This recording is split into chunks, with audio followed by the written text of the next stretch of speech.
Andhra side అందరికీ ఎడమ చేతి వైపుకి ఉక్సు పట్టి, కుడి చేతి వైపుకి కాజా పట్టి ఉంటుందండి. మా సైడ్ మొత్తం కూడా ఆపోజిట్‌గా ఉంటదనమాట. ఎక్కువ నేను మా సైడ్ బ్లౌజులు కుడతాను కాబట్టి బై మిస్టేక్‌లో ఒక్కొక్కసారి అటు ఇటు అయిపోతాయి. అయితే ఈ బ్లౌజ్ కూడా దానికి సంబంధించిందేనండి. మామూలుగా అయితే ఎడమ చేతి వైపుకి కాజా పట్టి వేసేసుకుంటూ కుట్టుకుంటూ వెళ్ళిపోయాను.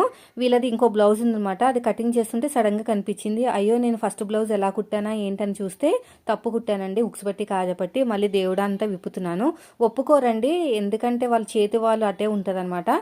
అందుకనే అంతగా ఇష్టపడరు. ఇంకా మళ్ళీ వాళ్ళు చూసి మళ్ళీ వెనక్కొచ్చి నేను ఇప్పే కన్నా అప్పుడు ఇంకా ఇష్టమండి. ఎందుకంటే ఇంకా ఉక్సులు, కాజాలు వేయలేదు. సో ఇప్పుడు తీసేసుకుంటేనే బెస్ట్. మళ్ళీ వాళ్ళొచ్చిన తర్వాత నాకు నచ్చలేదు ఇప్పేసేయమ్మా మాకు చేతి వాళ్ళు బాలేదంటే ఖచ్చితంగా మళ్ళీ మొత్తం కూడా కాజాలు, ఉక్సులు ఇప్పాలి కదా! ఆ తలనొప్పి ఎందుకని ముందే విప్పేసి కుట్టేశానండి. కరెక్ట్‌గా వచ్చేసింది ఇప్పుడు చూడండి. ఎప్పుడైనా సరే టైలరింగ్‌లో ఏదైనా మిస్టేక్ చేస్తే వెంటనే రిజల్ట్ అనేది కనిపిస్తుంది. అది వెరిఫై చేయాల్సిందే. ఎంత లేట్ అయినా, ఎంత తొందర అయినా.